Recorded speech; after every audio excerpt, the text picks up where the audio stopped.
listening to Wake Up Hollywood with Nikki Korula and Eddie Pence, right here on LA Talk Radio.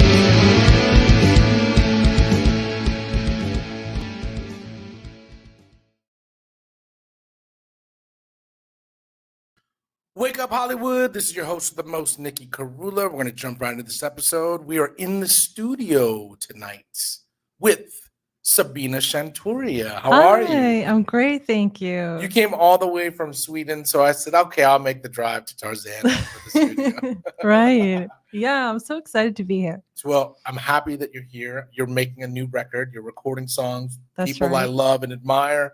Mhm. And you have some songs that you've already been releasing and working on.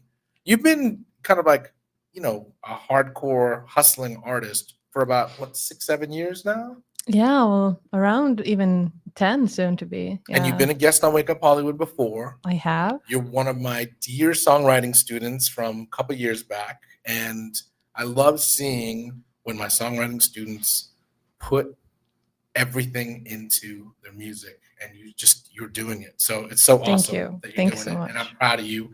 As your Thanks. teacher, I'm proud of you. But as your radio host, I'm like very excited to hear your new music. So Right. let's talk a little bit about your influences as a songwriter. Mhm. What kind of got you into music? Wow, that's such a great question, really. I've always loved music, and always felt like it's very therapeutic, that you can really process anything that's going on within you. Like, it's a way of kind of expressing myself that I just love, Right. And songwriting was something that I just, felt so much. It felt like home, Right. And did you pick up an instrument first? Did you start singing first? Yeah, I was singing first, and then I was starting to write poems, and then I was like, I would like to kind of, be able to, sing and play. So guitar was something I was like navigating towards, to be able to perform the music. Was there an artist that you saw playing guitar first that you were like, I want to do Yes. that? Who was it? It was Madonna, actually. Oh, I just saw Madonna. I should have worn my Madonna Oh my shirt. God. Yeah. I She's love awesome. her. I love her. What's crazy is how many hits she has. I mean, it's like Right. that's amazing. So you saw Madonna playing guitar like in the early 2000s then? Yeah, this was around early 2000s, like 2005, something Wow. like that. And, she was standing there like looking very cool with the guitar, electric guitar. I was like, because there's a lot of guys, doing Right, that. And then I right. saw her and I was like, she's feminine, she's cool, she's badass kind of. Yeah. And I was like, I want to be like that, So that was something that really sparked something within me. Like, I'm like, that's why I think piano was not really my thing. Like guitar was something more more rocky kind of. It's funny because for me, it was Paul McCartney when I first saw him on the Let It Be concert footage. But when I saw Dave Matthews playing guitar, I was like, whatever that is, that's it. So it's funny how these images of people that you admire strike songwriters so deeply. Exactly. And it's like you remember that moment. Uh-huh. And then you pick up a guitar and you're like, oh, this hurts. My fingers hurting pushing these damn strings. How did you get past that first hurdle? Because most people don't get past that. Yeah, and it was steel strings. Yes, those are the worst. The worst. Semi-acoustic. Yes. Even worse than electric, right? Yes. So, I mean, it hurt. It hurt, and I was like, it was bleeding and stuff, and I was like, but I was like, no, it has to work somehow. So, now I have very strong fingers. Well, it's funny too, because it's like when you first start, you don't realize how painful it is. Right. Because it's like, you just want to play a couple chords. Right. And most people don't realize Yeah. that you're hurting for a couple of weeks, Right. months, and Yeah. getting used to that sensation. And it's literally like it's Exactly. not a great feeling. No. But then you have to push through that, and it's usually some emotional pain or something that drives you that's much bigger than the pain you're feeling. Exactly. And you start writing a song or you start learning songs? What songs did you start learning? Madonna songs, or what songs did you start learning? Like Prayer. Oh, that's a That great was, song. oh my God. And I remember seeing, like, speaking of seeing things, like I saw her music video. It was like an 80s special music video kind of TV show or something. And I saw like a prayer and I was like, wow, for me, somehow that really, I was actually going to a Catholic school. Wow. So that So connection it really resonated. You're like, did really resonate with me. And I was like, oh, wow, this is very interesting and, different from the world I was in. So, but somehow it really, I felt a huge connection, and that's how I kind of, but anyway, so yeah, especially the F chord, that one. The bar chords. Oh my God, that was. So I especially in the beginning was choosing, C, G open chords to kind of get around that. Right. But then, I mean, just in the very beginning. So you don't think about that. Like, what's funny is I don't think about that either. But when you interview another artist and you realize that how you started, you start thinking, oh yeah, it was a little bit rough at the beginning. Yeah, it was actually. You know what I mean? And nobody really thinks about that. Like, right.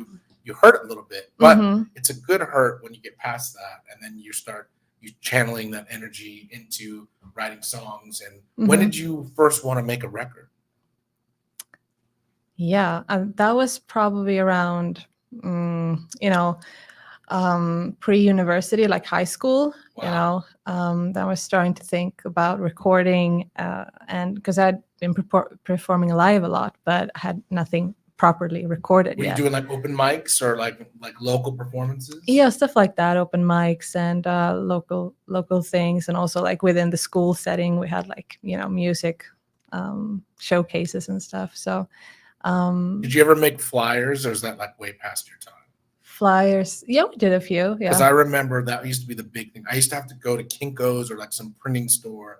Right. And like print out flyers at like 2 a.m. and then have them passed out all over on the day of the show or whatever it was. It was, I don't miss those days at all. But but most people are now, it's like right now I just do a graphic and it's like, thank goodness that whole printing part is out. Printing is not too exciting, right? Yeah, no, and you spend money doing it too, and it's also a pain in the butt. It's like I can send you a flyer much easier, Yeah, totally. We're in a visual world, and it's nice to kind of have some of the technology catch up with some of the ways that we can express and promote our shows. Definitely. So you were doing local shows, and then did you do them with a band? Did you play in a band? Yeah, so it was me. I mean, an acoustic setting, me, guitar. That was like the setting. But I had also a few people that were playing with me as a band as well. I was in the very beginning, I was in bands as well, but I was just feeling like it was too much of a, I was like, no, I want to go solo. I want to do it on my own terms. You're like, this is too difficult. And, I didn't really find the right people, I guess, for the band. Plus, I really wanted to go solo. So I was like, you know what? Well, you know what's good about it? It's like, you're the boss. You're the kind of. I did the band in the early years, and it's like you can feel the power struggles and the times of war. And then you always, Don Henley said this. He said, no band is a democracy. And it's like, I think there's absolute truth in that, because somebody has to lead it. And if you're going to lead it and do more work and do the writing and the arrangements, then you basically are solo. You know what I mean? Yeah. So there's times where I'm like, okay, I love having a band. And there's times where I'm like, I love being a solo artist with the band for that reason. So I love that we can relate on that, because I know that struggle, Right. And you have an interesting background. Your family's also from Georgia, the country. That's right. And Sweden, and you live in Sweden. Yeah. So tell me what that duality is like, because those are totally two different cultures. Yeah, they sure are. So my mother's Swedish. My dad is from Georgia, the country. And yeah, I'm born and raised in Sweden. And of course, and I was 12 years the first time I came to Georgia. And that was, really cool, because I felt like I found a piece of myself coming there.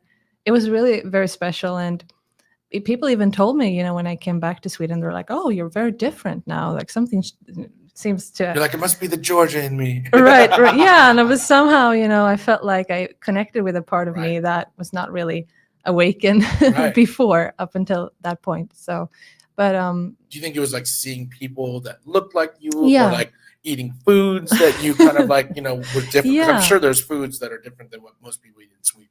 Right. Yeah, that's for sure. But it was also visually very much like people were looking like me, kind Right, of, right. felt like, oh, okay. And also, just meeting family that I've only had heard of, Right. never seen Right. in person.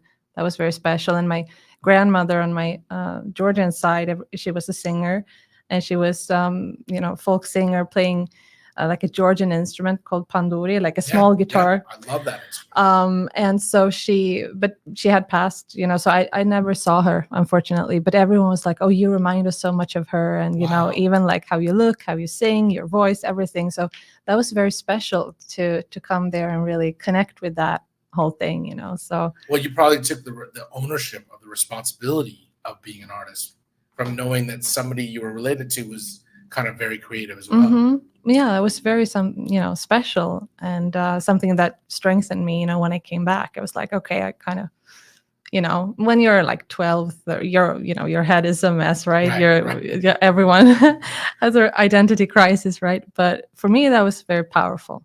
And were you listening to music from Georgia then? Were you kind of like taking sounds? Because that's the one thing that, my family's from India, but I grew up here. Right. And I know Indian music, but it's never been like this main influence. Right. Honestly, I would love to say that, yes, I was listening to a lot of Georgian. The truth is, I was not really listening to a lot of Georgian music like that. I knew, of course, folk music, and whenever it moves me so much, and even when they're dancing, it's so funny. I always get tears in my eyes. I don't know why, that's cool. but I get so moved emotionally, from that. But that's because your own culture. There's something with that, yeah. But back then I was listening to a lot of indie pop rock, Swedish indie pop rock, and Madonna, and had my bands, house gods that I was listening to. So what's really interesting is how much American culture is everywhere around the world. Exactly. Like you don't realize how much, especially music and movies. I think those two things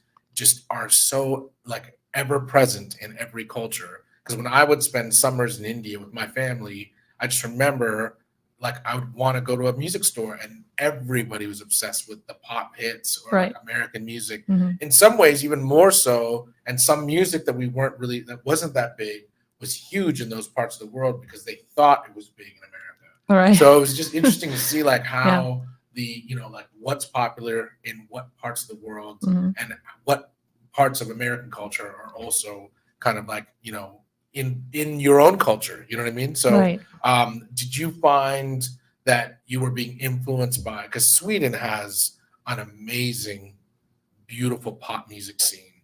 Did you kind of take some of they always say like there's something in the water there. Were you kind of absorbing just like the music scene in Sweden a little bit because there's so much pop sensibility over there? Right. Yeah, I was definitely picking up on different things and different bands and glam rock, indie pop, all sorts of things. And of course, ABBA was actually it's one of my favorite bands. Wow, yeah, because it was funny when I was like 7, 8 years old, and everyone was listening to Britney Spears, Christina Aguilera, was that kind of generation, and I was not into that at all. I was listening to ABBA, Greatest Hits, Best. Mamma Mia, Dancing Queen, and I was even dressing, in 70s clothes, and it was so funny because I'm a 90s kid, really, so that was a bit funny. But wait, so then your parents must have been listening to them. How did you get into ABBA? I got as a Christmas gift, I remember, like golden hits or greatest ABBA hits. Gold. ABBA Gold. ABBA Gold. That was yeah, exactly. So, and I was like listening to that and really like liking, how the girls looked, Frida and Agneta, and I mean, I was really like, oh, they look so great, and the music, most of all, of course. But so there was something about that, about being kind of a little bit of an outsider, but not giving a damn kind of. Right. Thing. You know what's funny about ABBA? My parents both loved ABBA. And I remember one of my mom's friends put on an ABBA record. And I remember like they were both cooking dinner and I was a toddler. And my mom and they were all dancing in the living room. And I was like, this band is awesome. Because I'd never seen my mom just like busting a move in the kitchen. You know what I mean? Wow. And they were fully like having a great time. Wow. Just partying and enjoying music. And I was like, this is great. This is like feel good music, because usually like classical music was always playing. My dad loves classical music, and that's always, it's a cool sound, but it's very chill. You know what I mean? But Right. like with pop music, there's a life to it that has an energy, and it makes you want to move. It makes you want to dance. And so ABBA was like the first band that made me go, wow, these are beautiful melodies, great arrangements. So I love that you use that as a reference, because nobody says ABBA as an influence. They but they're don't, great. right? But you're from Sweden, so of course. Yeah, of course. But but even in my class, I remember people were like, "No one listens to ABBA." It was not cool, Right. But I was like, I don't care. It's great. Right. So, and that's truly, yeah. I mean, there was something about it, just so uplifting, positive, and also like you could dream away. I loved, to crank up the volume Yes. and just sit in the living room and like listen to the music best. and just go places, Yes. in my mind. And I'd be like, have a vivid imagination. So I would just, think about breakups and being in love and all these things. And that's my favorite thing to do, is just to daydream and listen to music. Just daydreaming the like best. that after school. That was something very.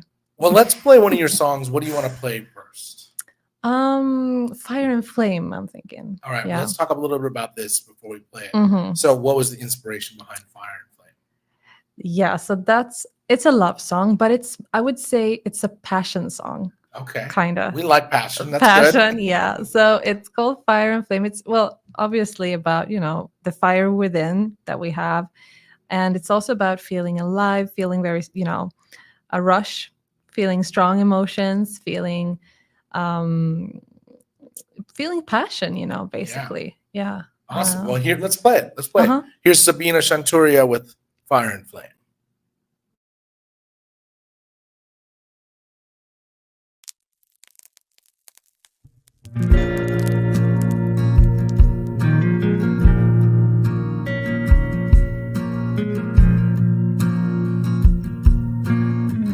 When I look in your eyes, they take me by surprise. My temperature is rising faster than the speed of light. I don't know what you've done to me. I never fall so easily. I don't know, I don't. It's like fire and flame burning under our skin. Like fire and flame burning, burning. Fire and flame.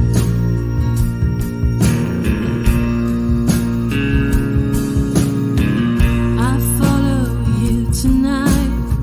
City streets, neon lights. My heart is beating like a beating drum in the night. I don't know what to do or say. Don't know why I feel this way. I don't know, I don't. It's like fire and flame burning under our skin. Like fire and flame burning, burning. Not even the seven seas can save me now. Not even the seven seas can cool me down, cool me down,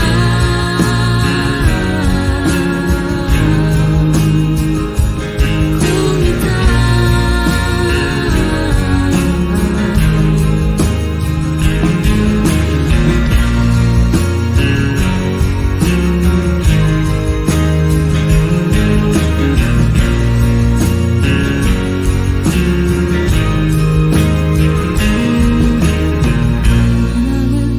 in your eyes, they take me by surprise.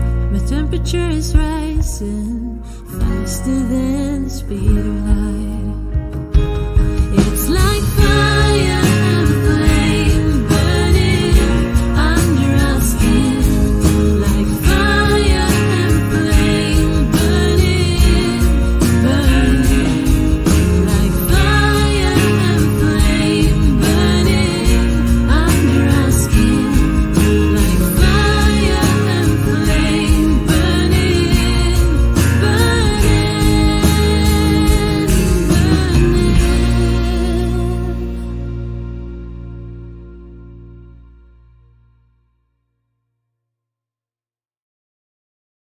What a great Thank video. you. Thank you so Man. much.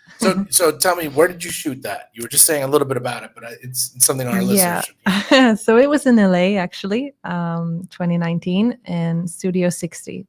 It was really cool, like a big film studio. And we had built up, beautiful sets and actors and everything. It was really special. And how many cameras did you use? Do you remember? Um, I'm putting you on the spot. 'Cause oh I wow, always think about that's this now. interesting. Well, Is it definitely 2 or 3, you think? 2. Okay. I'm thinking, Very yeah, cool. yeah. It was like 1 day shoot. 1 day shoot, and you were Uh-huh. just singing your song the whole time. Most people think it's easy to do that. It's not. Tell me a It's little about not. your process, about what you thought about just doing It was overwhelmingly amazing to do it. Of course, it was so much fun, and I was really trying to, soak up everything and enjoy it very much. But yeah, it was hard work, very much. There's one part where I'm playing guitar. There's one part where I'm like interacting with this guy. There's Right. another part where I'm looking into the mirror, and going through a box of old letters and stuff Right, like that. right. So it was like different, scenes that we were And you working also have through. like a director, like, okay, now do this. Now, Yeah. okay, now try this. And Exactly, and it's so interesting because they know what they want, Right. exactly. I mean, and it's interesting to go through that. You might be okay. You do the same thing exactly like this again, and like, okay, how's this gonna look in the end? But but then it does, look. it does translate. Yeah, it does. Well, it's a well put together song. and Thank it's a you. well put together video. Thanks. Did it make you want to do more music videos? Oh yes, I did. So it's funny because like in the process, I've done a couple, and it's so exhausting. Mm. But then when you have the video forever and Yeah. you can keep watching it, it makes you want to do. You're like, oh, this is such a cool experience. Yeah. But people don't realize. I'm sure you were there early in the morning, Mm-hmm. and I'm sure you were there till the late hours of the evening. Yes. And it's like you're doing a lot of the same shots, Mhm. and you're doing a lot of the same kind of prep for each shot, and then they're changing. Okay, we want you here in this different part of the room. Right. Part of that is it's the repetition that maybe it's not as exciting as practicing a song or singing a song. Right. But there's something that is so great when you see it. You see you're a player in the game, and then when you see the whole thing unfold, you're like, I mean, this is a great music video. It's well put together. Thanks. Beautiful song. Awesome. Very awesome. And you recorded this with Kevin Jarvis, I right? did. We're giving Kevin Jarvis a little shout out because Oh, it's yeah. a mutual friend that we just discovered. We both know Kevin Jarvis. So shout out to Kevin He's Jarvis. amazing. He is amazing. Great drummer. Uh-huh. And, I'm releasing an episode of Sight and Sounds recorded in his studio. And you've been working with him again in his studio. I have, yeah, Very exciting. yesterday even. That's so crazy. Let's talk about your influences Mhm. as far as your songwriting now. Now Right. you see how much music is in the market. You Mhm. see, you mentioned Lana Del Rey, The Weeknd. Are there current pop stars that have infiltrated into your writing or your psyche as far as your vision of songs? Right. There are quite many, I would say. Taylor Swift, Right? Fleetwood Mac, They're one of my faves. Tori Amos. Yeah, she's one of. I just saw her actually. Oh wow. Yeah, I saw her about 6 months ago. She was amazing. Oh wow. Yeah, she's a great songwriter, just a great talent. That's crazy. Yeah. I mean, to mention a few, and then, like I like also old bands like Blondie. Yeah, Fleetwood Mac is pretty. They've they're been one around. of my faves. I actually just covered a Fleetwood Mac song at our Songwriter in the Round, and they're one of my favorite bands. Mm. They're just like one of the best bands. Great songs, Right. great arrangements. A lot of people don't know how great Fleetwood Mac is in this new generation. Like, unless they see a TikTok video or something. I'm Right. like, how are you just discovering this band that's been around since the 70s? So Right. how did you get into them? Were your parents into into Fleetwood Mac? No, not much. Stevie Nicks Okay. kind of discovered her voice, because people are like, your voice reminds us of That's cool. her, and I was can like, hear the oh, similarity. I was like, oh, thank you, and I was like, I gotta check this out really, and so that's how I came into the Fleetwood Mac kind of thing, and I was like, wow, this is so great! Like, I'm really loving this Such music. a great sound. It's Yeah. just it's got everything you want. It's got Yeah. guitar playing, it's got arrangements, it's got Mhm. pocket, it's just got groove. It's all the things I like in music. Exactly. So, Right. And then, I also like, Lana Del Rey, Taylor Swift. So I have and I like Mozart. I mean, I like many things, Yeah. basically. For me, melody is very important, somehow. Well, it's catchy in your music yeah. too. You can tell. I can always hear when somebody thinks about melody a lot, and it's also that's the Swedish part of you. I mean, because melody is huge in Swedish music, Right. and that's one of the things I respect so much about Swedish pop music or just melodies in general from the 70s. I mean, you just hear it in the writing. So I love that that's a forefront of when you're writing something. When you're in the studio and you're arranging something, tell me, like, what are you thinking? Are you thinking, I want piano, I want strings? Tell me that process for you. What's your vision for your songs? Well, the vision is, basically a lot of it is guitar based, I would say, but doesn't necessarily have to be guitar, all the time, of course. But still, it's something that I love guitar.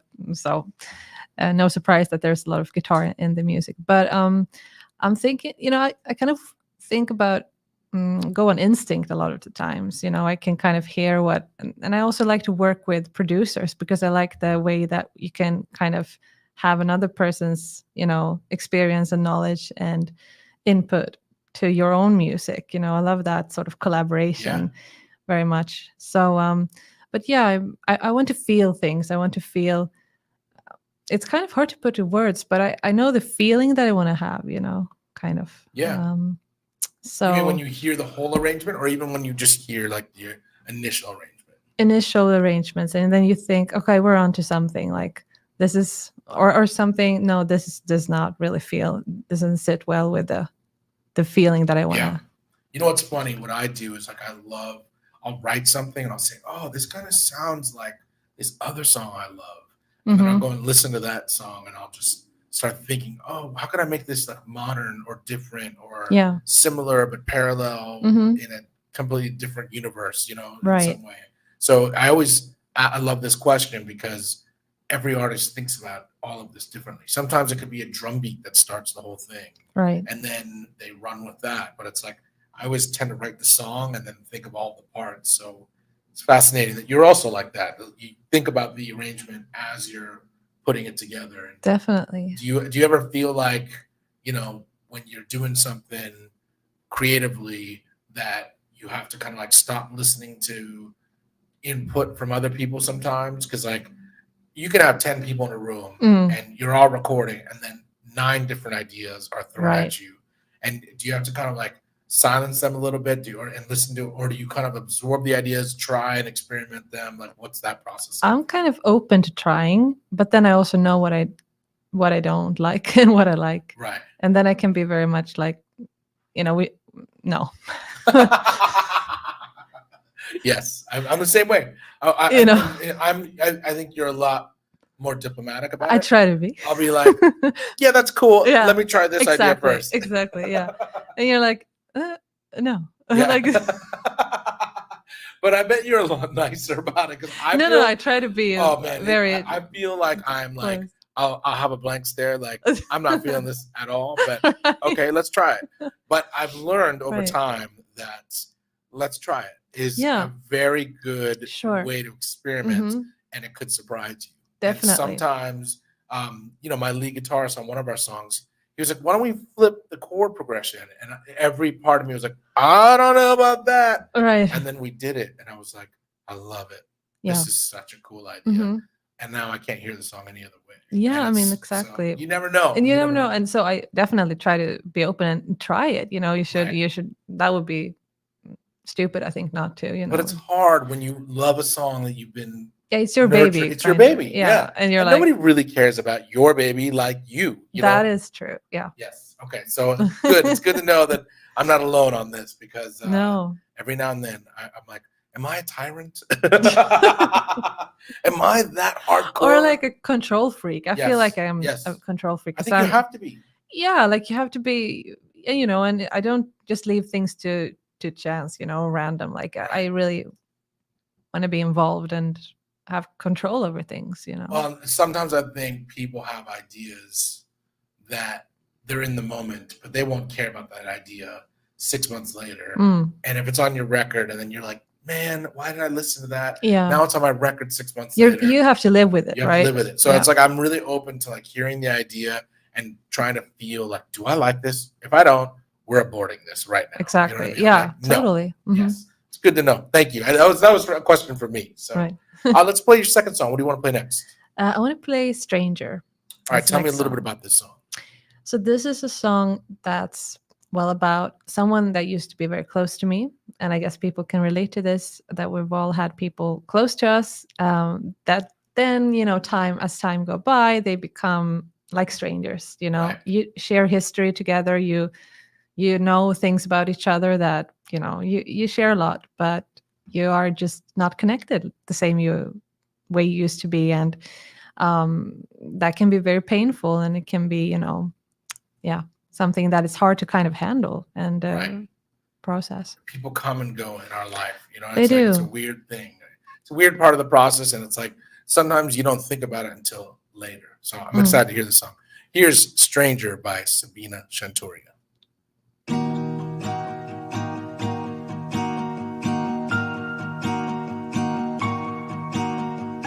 Why don't you care? With cold eyes, you just stare. You turned everything into nothing. So indifferent, so cold.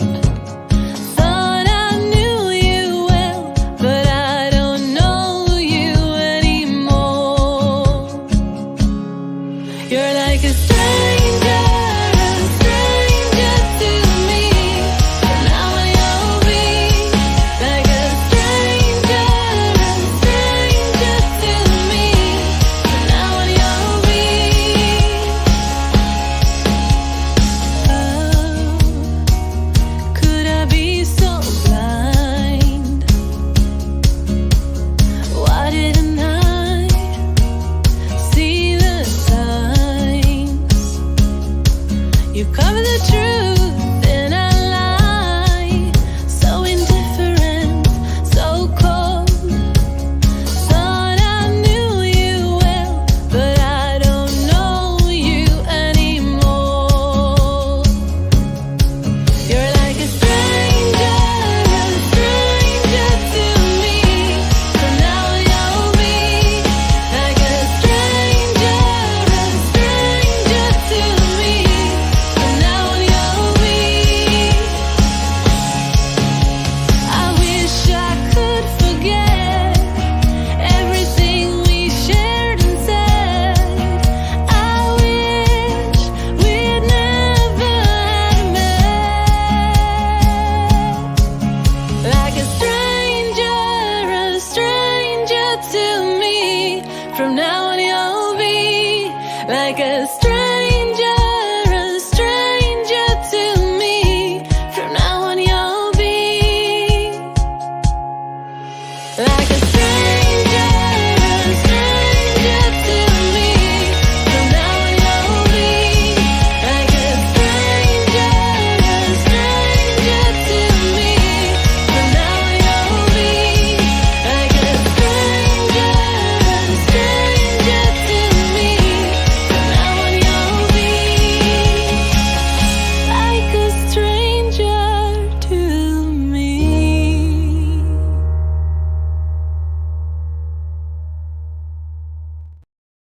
Wow, that was beautiful. I was watching the video, just beautiful. Thank you. Let's talk a little bit about this because this song took you to some cool places. Tell me what the inspiration was and how the recording process worked for you. Yeah, so the inspiration was very much, the feeling that I was mentioning before, with this whole, kind of pain of having known someone being so close and then Right. you are not, in that headspace anymore, basically. But I also had this idea that I wanted to do something kind of pop sounding, Right. and again, melody is of course very important in pop music, right? So and then this feeling came over me, and usually for me, I always, I feel very much, and if I don't feel it, I can't really, translate it into a song. So I was feeling this, and then also, so it kind of came together like that. And this song was, I think I wrote it in like 20 minutes or something. What? Yeah, it was so fast. And I was not, I had been thinking for a long time, like I should write a song like that. I would really like to do it. But then when this happened, I was not thinking like, okay, I'm doing it. It was just, like inspiration, just Right. hitting me. So it was very fast writing this song. And then I took it to a great producer that Amir Ali, a Swedish producer. And How do you say his name again? Amir Ali. That's a cool name. Yeah. He's so Amir cool. Lamir Amir Ali. Ali. Yeah. Wow. But how did you say it? Amir Ali. Ali. That's cool. That is a cool way to say a name. Right? Yeah. Awesome. And he's a great producer, great guy. And so I came to his studio. I played 2 songs, but not this one first, which was funny because the other song, he was like, do you have another one? And then I played this, and he was like 30 seconds into it. He was like, yeah, this is the one we should record. That's awesome. So and it's the great. arrangement's very pop heavy. Mhm. It's just, I mean, it brings out the melody, but it's also like the arrangement's driving. It's really cool. It's like, Right. I always love when there's a sad song or like a melancholy Mhm. vibe to a song, Right. but it has a lot of energy to it. Yeah. Because it's like you don't feel that same energy to it. It can become like an anthem, and then you can get the whole world singing it. It's like, it's really weird. I do that a lot with my own Right. songs. I'll take a painful song and then put something really upbeat around it so that Right. people can like, move to it. That's or something. beautiful. Yeah, and you did the same thing. It's really awesome. Really, really cool. Thank you. And so you went to the final you represented Georgia for Eurovision. With this Right. song. Well, it was the national final in Amazing. Georgia. So I was one of the finalists with this song. And so it took me places, and it got me my first publishing deal as well. That's amazing. Yeah. So it was really cool. And yeah, it's a special song to me. Very, very cool. Well, we were just talking about this earlier. You came in to my class and I asked you to play a song, and you played me Fire and Flame. Yeah. And then you ended up writing a song when we were working together, and you wrote Wild and Free. Yes. And I just knew, like, when somebody writes consistently and well, you just know there's going to be a story with this artist. You're one of those artists where I'm just like, you're going to have a story, and you're going to just keep writing songs. When you know you're going to write a song, what is that feeling like for you? Do you feel it in your body? Do you feel like, okay, is it an emotional feeling? Yeah. I feel the same thing. I want to see what the Right. parallel is. Yeah, if there is one. No, very much so. Like I'm feeling something that I'm like, this has to get out somehow. Yes, It has to translate into a song. And not thinking like, oh, this will be a great song, or this will be a very catchy song. It needs to get out of you. to get out somehow. Yeah. And then I just pick up the guitar. Usually it's the guitar, and melody and lyrics usually come at the same time, so I just, kind of, feel my way through it. And usually it ends up in being a song. That's awesome. Well, the reason I ask is I have that same thing where it's like you feel something deeply. Could be like you see a story, or maybe something happened to you, or it's like you're in a tug of war and in a relationship or something, and then it's just like you're so emotionally overwhelmed that you just need to get that energy out of you so you can breathe a little bit. Exactly. And it's really weird because it's like I always wonder, like, do people go through this when they're not creators, and how do they get it out? Is it working out, or is it like something where they have to do something to get that energy out? And for me, it's music. And I would also say working out too is huge, because it just gets the energy out of you in some way. But most of the time for me, it's grabbing a guitar and playing and just kind of like channeling. So I love that you channel too. That's I really do. I do. And it's something, it's something great about it, really. Yeah. And I think it's like therapy. It's like exactly. It's like the best therapy, the best therapist and therapy you can exactly never have to pay for. It's free, it pays right? you. It pays off. It pays off. Yeah, that's exactly it. So tell me about how are you writing now? What are you writing now? You mean what I'm recording now? Yeah. Are you writing like love songs? Are you writing pop? Are you introspective? There's so much going on in the world. Right? Yeah. Well, the pandemic was very interesting because then I was writing so many songs, so much, and Also, going through the emotions that everyone was like in shock, right? What's Right. happening? Like, what's this new reality that we're having? We can't go back. What's the new normal? All these feelings and how everything just changed. So there was one song, Changes, that I wrote, and I'm recording it also right now with Ventura-based music producer Dave Jenkins, that I'm very happy to work with. And you have a very big drummer on that. So yes. You can mention his name. Let's name drop a little bit. Right. So Kenny Aronoff. Very big Hollywood, LA drummer in the music scene. I'm very fortunate, really. And so Changes. So that, for example, I mean, that's a song that's really, about what we all were going through. And that's a we perspective also, because it felt like it was, something everyone was just in, Right. For example, so a little bit of that, and also, loss. I've lost a lot of people. So there's also, things that, life basically, That's true.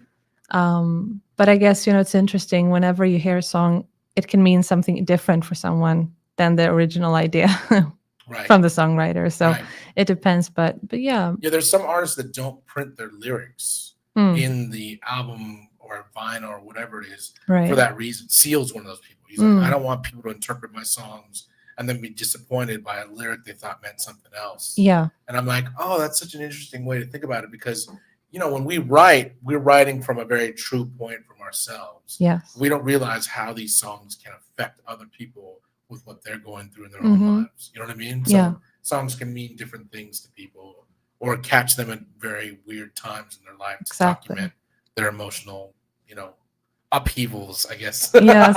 Yeah, totally. Like that's that's something really that, I think is interesting, how it can mean different things to different people, and that, Well, let's play something else. What are you going to play us next? Echoes. Echoes. Tell me a little bit about this song.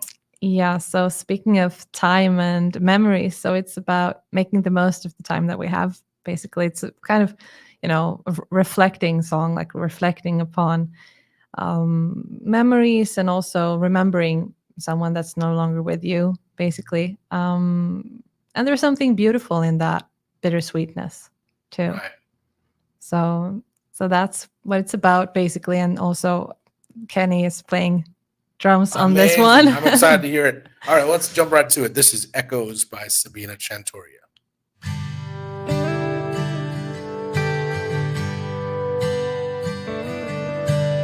Echoes, echoes from a time long gone. Echoes, echoes, take me back to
Very cool. I mentioned earlier that your boyfriend is in this. Yeah, That must have yes. been a little bit difficult to have him like, okay, you're gonna act in this video. Was he like, what?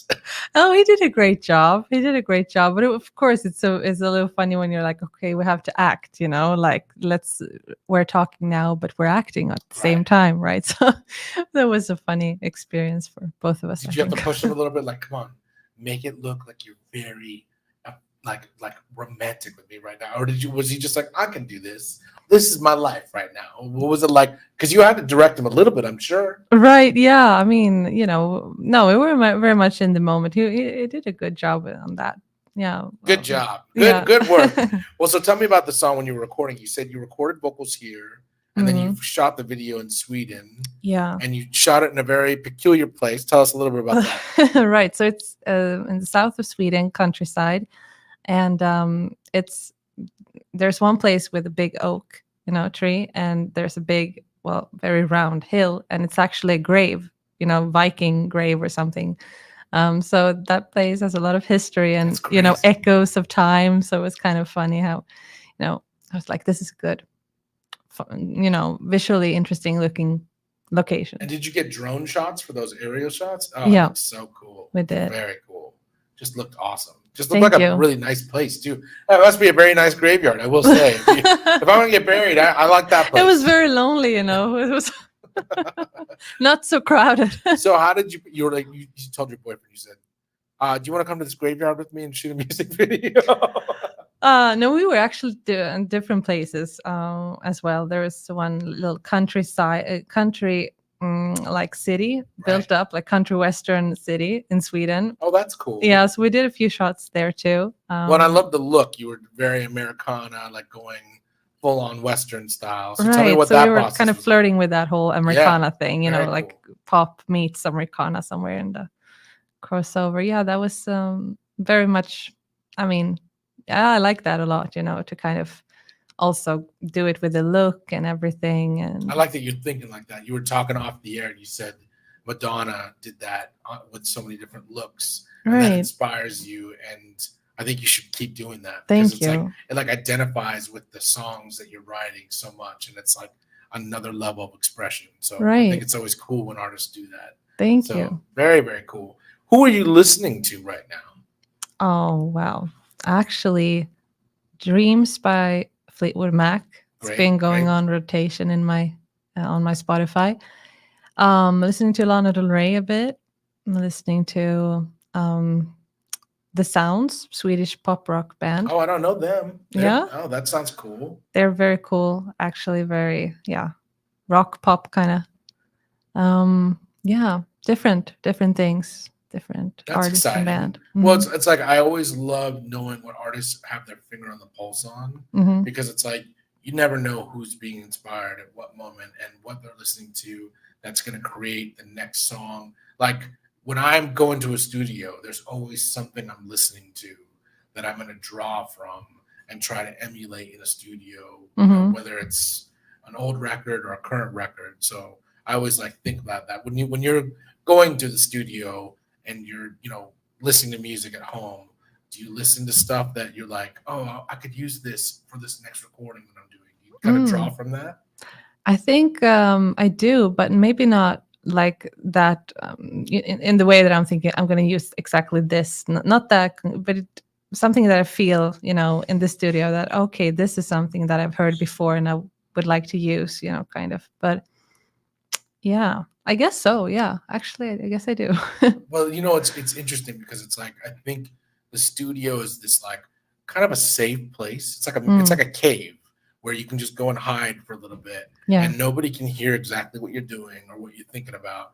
And I think what you listen to and what you're watching, what you're reading, all of those things influence what you're going to say, what you're going to do in the studio. And it's like this weird silent voice that nobody knows about, but it's inspiring your work. So, I'm kind of like very careful about what I'm watching or when I'm going into the studio. When I know I'm going to the studio, right? Okay, I know what I'm going to listen to or what. So I love that you kind of think about that a little bit. Right. Do we have another song? Did you send us another one? Oh, I have 3, but we could have Spiderweb up. maybe. I don't know. All right. if- Well, let's talk a little. Why don't we talk a little bit about what you're working on right now? Tell me. Yeah. Tell me, like you're recording 2 songs, 3 songs. Actually, in total, 3 new songs are in the making right now. Tell me what each of those songs are about. So the first one is called Changes, and that's the one I mentioned a little bit before.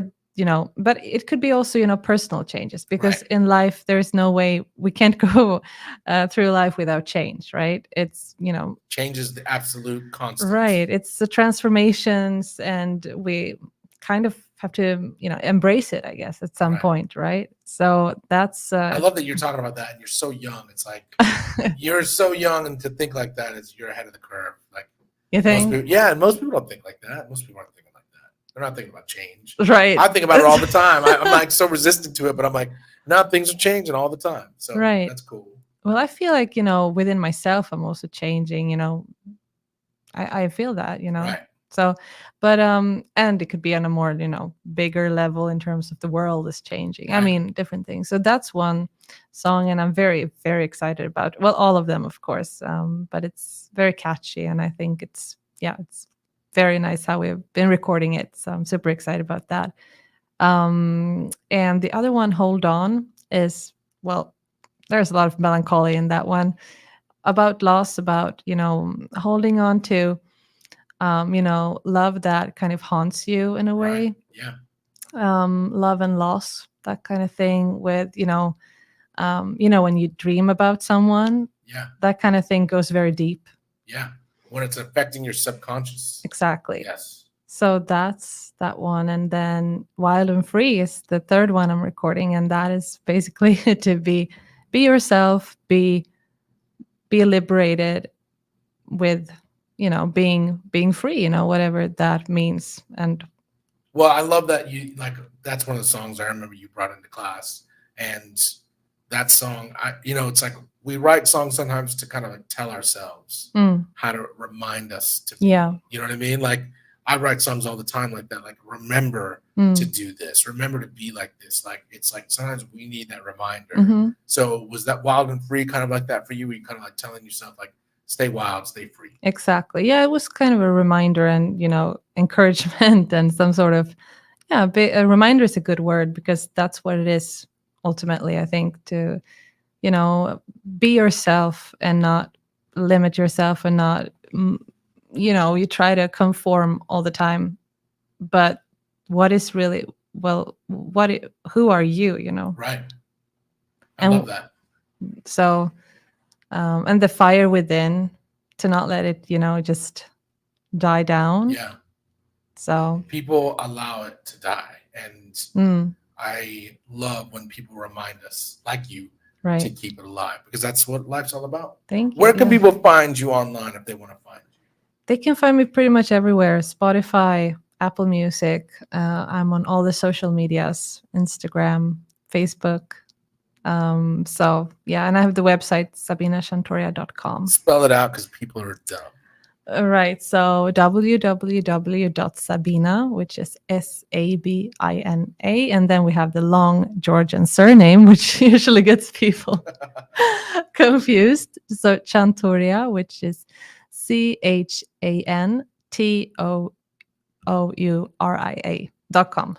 And that's not 2 O's, it's 1 O. 1 O. That's right. You said 2 O's for a second. Did I? So I get it. You were thinking about how to spell it. You know I have what's problem with myself. you're like, wait a minute, how do I spell my last name? That's all right. We all get there. We all get there Right. eventually. Yeah. What's cool about your last name, I think there's a French root to your last name, which means singer. Yeah, like chanteur. chanteuse. Yeah, Yeah. yeah. So So it's in your name that you were born to be a singer. This is amazing. Well, thank you for being a guest on Wake Up Hollywood. Thank you It's for such having a me. pleasure, and I just want you to know that whenever you come back, I want you to keep coming back and bringing new songs, and keep us like aware of your musical journey. And thank you for being a guest and coming back. This is what it's all about. Thank you so much. I'm proud of you. I'm proud of you as your teacher. I'm proud of you as just a music fan. So keep it up. And I would like to give a special shout out to my mom and dad, because today is their 51st wedding anniversary. Wow. So happy anniversary to my mom and my dad. And last announcement, I'm about to fly out to play Summerfest on Thursday. We're opening for the Nappy Roots, and we're also playing Chicago the night before tomorrow night, Wednesday, June 26th at Reggie's Live. So hopefully you guys can come out. We'll see you guys next week. On behalf of Sam, myself, and Sabina, take care of yourselves. Take care of each other. We out.